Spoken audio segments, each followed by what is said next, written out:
হরে কৃষ্ণ, রাধে রাধে। মৌমিতা পরিবারে তোমাদেরকে জানাই অনেক অনেক শুভেচ্ছা ও অভিনন্দন। আজকের আলোচ্য বিষয়টি হচ্ছে বৃহস্পতিবারের ব্রত কথা। শ্রোতা বন্ধুরা, সকলেই একটু মনোযোগ সহকারে শ্রবণ করো, তোমাদের অনেক ভালো লাগবে। বহুদিন আগে ভারতবর্ষে একজন রাজা রাজত্ব করতেন। রাজা যেমন পরাক্রমী ছিলেন, তেমনি ছিলেন দানী। দেবদ্বিজে তার খুবই ভক্তি ছিল। পরের দুঃখে সদাই তার প্রাণ কাঁদত। কোনো প্রার্থী তার কাছ থেকে বিমুখ হয়ে ফিরে যেতেন না। রোজ তিনি মন্দিরে গিয়ে দেবদর্শন করতেন। প্রজাদের তিনি সন্তানের মতোই ভালোবাসতেন। এই রাজা প্রতি বৃহস্পতিবার দেবগুরু বৃহস্পতির ব্রত করতেন। ব্রাহ্মণ, গুরু, অতিথিকে তৃপ্তি সহকারে ভোজন করাতেন। এছাড়াও তিনি গরিব দুঃখীদের সেবাও করতেন। কিন্তু রানী ছিলেন এর সম্পূর্ণ বিপরীত। তার সর্বদা বারব্রত, দান, ধ্যান এসব কিছুই ভালো লাগতো না। মনে মনে সে বিরক্ত হতো, কিন্তু রাজাকে সে বলতেই পারত না। রানী কোনোদিন বারব্রত করেনি এবং কাউকে কোনোদিনও কানাকড়িও দানও করেনি। উপরন্তু রাজাকে দান, ধ্যান, বারব্রত করতে নিষেধ করতেন। এইভাবেই কিছুদিন কেটে যায়। হঠাৎ রাজা সৈন্যদেরকে নিয়ে মৃগয়ায় গেলেন। প্রাসাদে রইল রানী আর দাসীরা। তাদের মধ্যে একটি দাসী রানীর খুবই প্রিয় ছিল। রাজা শিকারে যাবার ফলে দান, ধ্যান, অতিথি সেবা, দেব সেবা সব কিছুই বন্ধ হয়ে গেল। এমন সময় স্বয়ং দেবগুরু বৃহস্পতি সাধুর ছদ্মবেশে রানীকে পরীক্ষার জন্য প্রাসাদ দ্বারে এসে পৌঁছালেন এবং ভিক্ষা চাইলেন। প্রাসাদ দ্বারে এসে দাসীটা গিয়ে রানীকে সব কথা জানালো। দাসীর কথা শুনে তাড়াতাড়ি করে রানী বাইরে বেরিয়ে এসে দেখল তার সামনে একজন সাধু দাঁড়িয়ে আছেন। তাকে দেখে রানীর গা জ্বলে গেল এবং রানী বললেন, হে সাধু মহারাজ, এই দান আর পুণ্যের উপর আমার ঘৃণা এসে গেছে।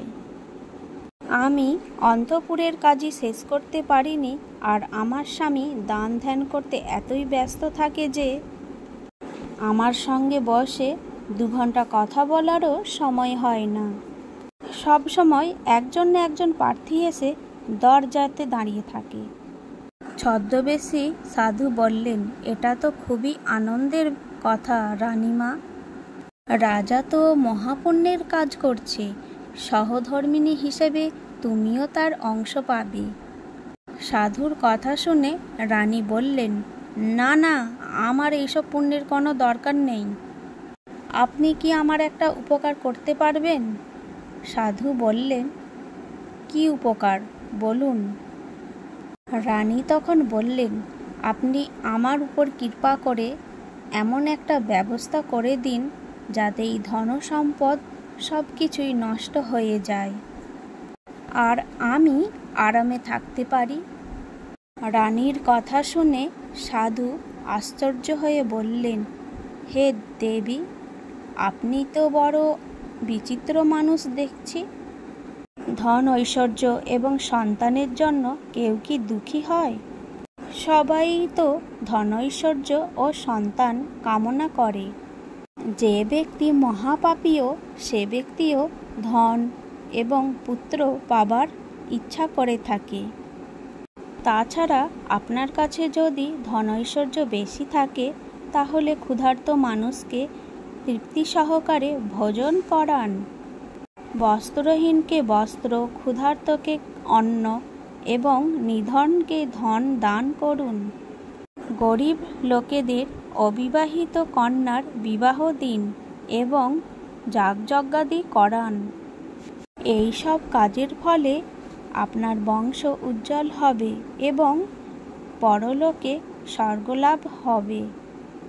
রানী কিন্তু সাধুর কথায় খুশি হলো না। বললেন, সন্ন্যাসী ঠাকুর, আমার এই সব অর্থের প্রয়োজন নেই। কারণ যে ধন ঐশ্বর্য মানুষকে শুধু দান করতে হবে এবং আমাকে নাড়াচাড়া করতে হবে আর রক্ষা করতে হবে, এই রকম অর্থের কি প্রয়োজন? সন্ন্যাসী বললেন, মহারানী, আপনার যদি সেরকমই ইচ্ছা হয় তবে তাই হবে। আমি আপনাকে যেই সব কথাগুলো বলে যাব সেগুলো আপনি করবেন, তাহলেই আপনার মনের ইচ্ছা পূর্ণ হবে। সাধুর কথা শুনে রানী আনন্দিত হয়ে বললেন, বলুন সন্ন্যাসী মহারাজ, কি কি করলে আমার ধন ঐশ্বর্য নষ্ট হবে?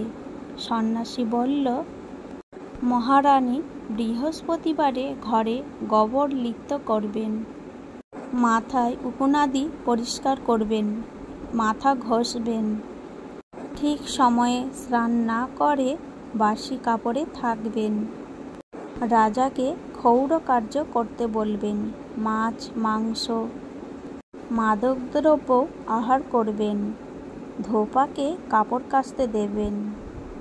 এইভাবে 7 বৃহস্পতিবার করলেই আপনার সমস্ত ধন ঐশ্বর্য নষ্ট হয়ে যাবে।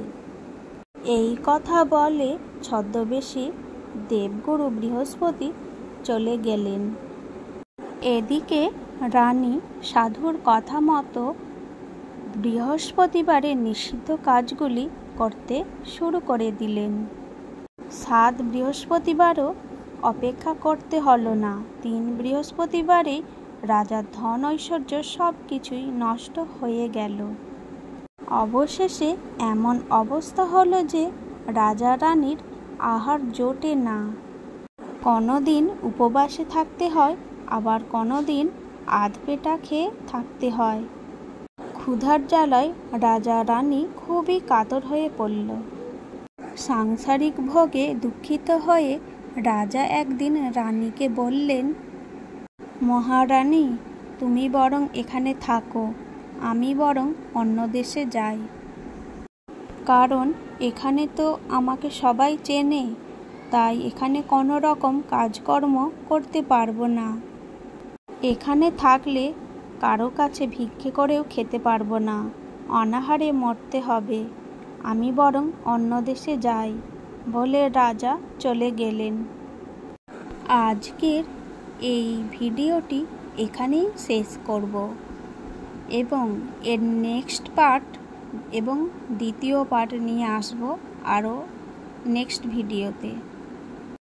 ততক্ষণে সবাই ভালো থেকো এবং সুস্থ থেকো আর প্রেম সে বলো রাধে রাধে।